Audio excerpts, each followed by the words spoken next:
everyone. I hope you all are doing good. हमने अपने previous lecture में plant tissue culture की history के बारे में पढ़ा।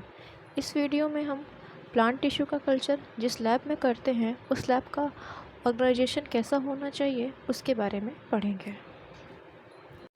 Plant tissue culture term basically refer करता है in vitro cultivation of plant parts, जहाँ पे हम किसी भी प्लांट के पार्ट को लेते हैं या फिर वो सिंगल सेल हो, टिश्यू हो, ऑर्गन हो, उसे हम न्यूट्रिएंट मीडियम में और एसेप्टिक कंडीशन में ग्रो कराते हैं।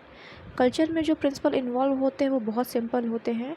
सबसे पहले हम किसी भी प्लांट से एक उसका पार्ट लेते हैं, उसके बाद उस टिश्यू को हम आइसोलेट करते हैं। उसके बाद ये ज़रूरी होता है कि जो हम प्लांट पार्ट हमने लिया है उसको हम एक अप्रोप्रिएट इन्वायरमेंट प्रोवाइड करें। तो जब हम किसी प्लांट टिश्यू को एक अप्रोप्रिएट इन्वायरमेंट प्रोवाइड करेंगे तो जो उसके अंदर का जो पोटेंशियल होगा वो शो करेगा। पोटेंशियल इन द सेंस कि वो डिवीज़न या फिर और भी अदर जो उसके मैकेनिज्म होंगे वो शो करेगा। अप्रोप्रिएट इन्वायरमेंट का मतलब यहाँ पे ये है कि उसको एक प्रॉपर और सुटेबल कल्चर मीडिया का प्रोवाइड कराना पड़ेगा। इसके बाद हम जो भी प्रोसीजर फॉलो करेंगे वो एसेप्टिक कंडीशन में होने चाहिए, और साथ ही साथ किसी भी लैब का ऑर्गेनाइजेशन इसी बात पे फोकस करता है कि वहाँ पे उसकी डिज़ाइन कैसी है। इस तरह प्लांट टिश्यू को इन विट्रो कंडीशन में ऑपरेट करने के लिए कुछ सर्टेन एसेंशियल एलिमेंट्स होने चाहिए। किसी भी लैब का ऑर्गेनाइजेशन जो होता है उसका मेन फोकस होता है कि एसेप्टिक कंडीशन को मेंटेन करना। जो लैब का ऑर्गेनाइजेशन होता है वो वेरी कर सकता है, और किस बात पे वेरी करेगा, either they used by a scientist और by a group of workers. और जो साइज और प्रोपोर्शन होता है डिफरेंट पार्ट्स का वो भी फंक्शन के ऊपर डिपेंड करता है। लैब ऑर्गेनाइजेशन में सबसे मेन फैसिलिटी होती है वॉशिंग फैसिलिटी। वॉशिंग फैसिलिटी में बेसिकली होता यह है कि एक लार्ज एरिया होता है जहाँ पे लार्ज सिंक्स होती हैं जिनमें कि हम एसिड्स और एल्कलाइंस को हम लोग वॉश आउट करते हैं। उसके बाद एक ड्रेनिंग एरिया भी ज़रूरी होता है। देन कन्वेंशनल मेथड के लिए हम लोग करते क्या हैं कि जो ग्लासवेयर होते हैं उनको हम लोग क्रोमिक एसिड सल्फ्यूरिक एसिड में सोक करते हैं, और उसके बाद उसको हम लोग टैप वाटर से वॉश कर देते हैं, और उसके बाद डिस्टिल्ड वाटर से उसे हम रिंस कर देते हैं। लेकिन होता क्या है कि जो एसिड का होता है वो नेचर बहुत ज़्यादा कोरोसिव होता है, तो उसकी वजह से ये रिकमेंड किया जाता है कि एक रूटीन प्रोसीजर फॉलो किया जाए जहाँ पे ग्लासवेयर को 2% डिटर्जेंट में 16 आवर्स के लिए सोक किया जाता है। उसके बाद 60 to 70 degree Celsius hot tap water से उसको हम लोग वॉश करते हैं। देन उसके बाद फाइनली हम लोग उसे डिस्टिल्ड वाटर से वॉश कर देते हैं। ग्लासवेयर को वॉश करने के बाद उसे हम कन्वेक्शन ड्राइंग ओवन में 150 to 2 डिग्री सेल्सियस में उसको हम लोग ड्राई करते हैं फॉर 1 to 4 आवर्स। ये रिकमेंड किया जाता है कि जो हाईली कंटेमिनेटेड ग्लासवेयर्स होते हैं उनको सबसे पहले क्रोमिक एसिड बाद में 16 घंटे के लिए ट्रीट किया जाना चाहिए। उसके बाद कुछ प्रिकॉशंस भी हैं यहाँ पे, like content of containers should be discarded immediately after completion of experiments. जो भी कंटेनर्स में हम कंटेंट ले रहे हैं एक्सपेरिमेंट के बाद उन्हें तुरंत डिस्कार्ड कर देना चाहिए। Contaminated containers should be autoclaved, content discarded in a waste bottle और कंटेनर देन वॉश्ड। तो जो हमारा कंटेनर्स होता है जिनमें कंटेमिनेटेड कंटेंट होता है उनको वेस्ट बॉटल में रख करके, और जो कंटेनर्स होते हैं उनको ऑटोक्लेव किया जाता है, देन उसके बाद उसे वॉश किया जाता है।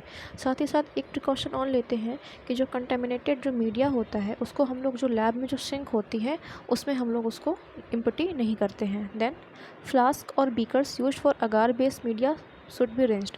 और जो हम अगार बेस्ड मीडिया लेते हैं फ्लास्क और बीकर्स में उसको एक्सपेरिमेंट के बाद तुरंत ही हम लोग उसे वॉश कर लेना चाहिए। देन आता है general lab and media preparation area. तो ये जो पार्ट होता है ये लैब का सेंट्रल सेक्शन होता है जहाँ पे सारी की सारी यानी कि most of the activities perform की जाती हैं। जो हमारे लैब का जनरल एरिया होता है वहाँ पे मीडिया प्रिपरेशन और मीडिया का ऑटोक्लेविंग किया जाता है। तो जहाँ पे मीडिया का प्रिपरेशन होता है वहाँ पे केमिकल्स के लिए बेंच स्पेस होते हैं, और जितने भी आपको इक्विपमेंट्स चाहिए होते हैं जो ज़रूरी होते हैं प्लांट टिश्यू कल्चर में वो सारे के सारे रखे होते हैं। कुछ जो इसेंशियल इक्विपमेंट्स हैं like laminar air flow hood, autoclave, freezer, balance, pH meter, water distillation unit, magnetic stirrer, ovens, what bath. So now we will talk about transfer area. तो जो हमारा टिश्यू कल्चर टेक्निक्स होती हैं उनको हम लोग एक ड्राई एटमॉस्फेयर में करते हैं, क्योंकि जो अगर हमारा ह्यूमिडिटी रहेगी एयर में, तो वहाँ पे क्या रहते हैं, एयरबॉर्न माइक्रो ऑर्गेनिज्म रहते हैं जो उसको कंटेमिनेट कर सकते हैं। तो ये एडवाइस किया जाता है कि एक sterile dust free room should be available for routine transfer and manipulation work. इसका मतलब ये कि जो भी हम कल्चर कर रहे हैं तो उनको ट्रांसफ़र करने के लिए एक स्टेराइल और डस्ट फ्री रूम होना चाहिए। नेक्स्ट पॉइंट है हमारा कल्चरिंग फैसिलिटीज़। जो भी हम प्लांट टिश्यू का कल्चर कर रहे हैं वो well control temperature, illumination, photo period, humidity और एयर सर्कुलेशन में होता है। तो ये सब के सब जितनी भी हम कंडीशन प्रोवाइड कर रहे हैं ये सारी की सारी कंडीशन कंट्रोल मैनर में होनी चाहिए। अभी तक हमने ये देखा कि मीडिया प्रिपरेशन के टाइम पे और कल्चर के टाइम पे क्या क्या प्रिकॉशन लेने चाहिए। अभी एक बात आती है पर्सनल सेफ्टी की। तो पर्सनल सेफ्टी पे भी बहुत प्रिकॉशंस होते हैं, उनमें से कुछ पॉइंट्स यहाँ पे दिए गए हैं। जैसे कि जो टॉक्सिक केमिकल्स होते हैं उनको बहुत ही केयरफुली उनको हैंडल करना चाहिए, और जैसे ही हमारा एक्सपेरिमेंट कंप्लीट हो जाए उन्हें हमें जो भी कंटेनर्स हैं, जो भी लेबल्ड कंटेनर्स उनमें हमें उसको डिस्कार्ड कर देना चाहिए। Then, broken glasses, blade and scalpel must be discarded into separate marked containers. तो जो भी ग्लासेस यूज़ हो रहे हैं अगर वो टूट गए हैं, देन ब्लेड, स्काल्पेल, तो उन्हें हम एक सेपरेट और मार्क कंटेनर में उसे डिस्कार्ड करना चाहिए। Then first aid kit should be placed in every lab and staff member should know its location and how to use its content.